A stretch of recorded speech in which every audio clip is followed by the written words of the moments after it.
Greetings and welcome to STL Soccer Talk, video version of the podcast here at the St. Louis Post-Dispatch. We look a bit different today for production reasons, schedules. We are doing this remotely rather than in our studio, but I promise it'll have the same high production values that it normally has, except for the fact that we aren't in a studio and we have no production values. This is not, I feel as though I've maligned the normal production values because this has no production This values. has no production values, and Allie is not producing it Yeah. either. Although she might I'm going to send her the video file and she will produce that. But she's not Don't obviously. blame producer Right. Ali Shallard for any of this. This is Yeah. all on Beth and I. In any Yes. case, um, you know,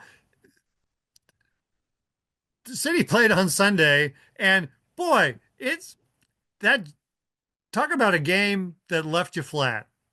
That game, there have been plenty of 1-0 losses and 0-0 ties, but this one just rang as hollow as any of them, more so, Yeah. I think.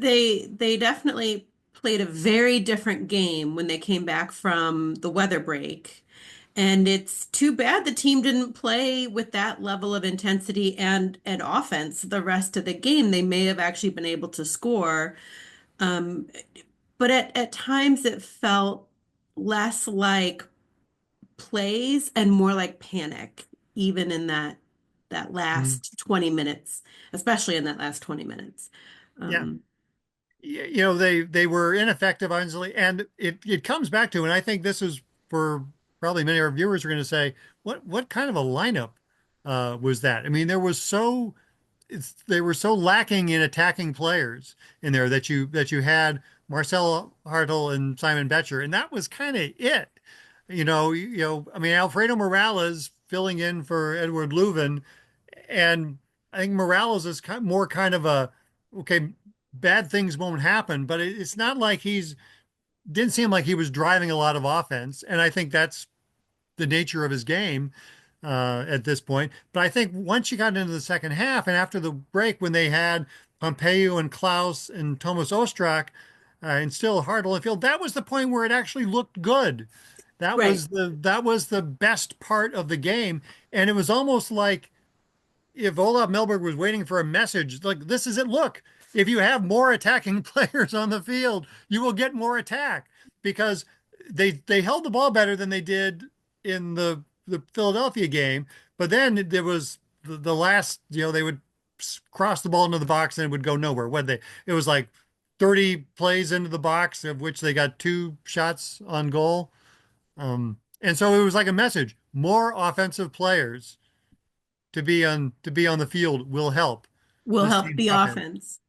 But then at one point, Melberg brings in Baumgartel and has him playing as a forward instead of his usual defensive line position, his center back position. Uh, And it should be noted that City only had 8 subs on the roster for this game, so they had an extra spot. And obviously, they didn't have Toyert and they didn't have Leuven. But could you have put Mackay Joyner or Caden Glover in that spot? And then they may not have made that sub if Giannis Horn doesn't pull up with, whether he's cramping or has a hamstring problem. They may right. not have made that sub. But at that point, would have having one of those guys been a bad thing to have a legitimate, and a young striker who you want to get time? Would that have been a bad thing?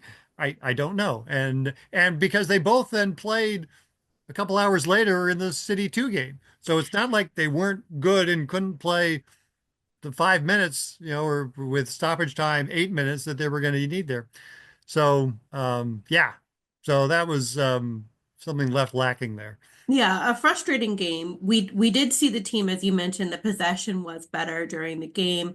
So there was progress there. But besides roster changes that Melberg has to make, I don't know that the offense with the original lineup he put on the field is going to get a lot better.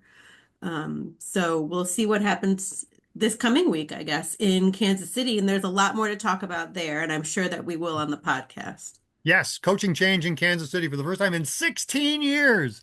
16 years.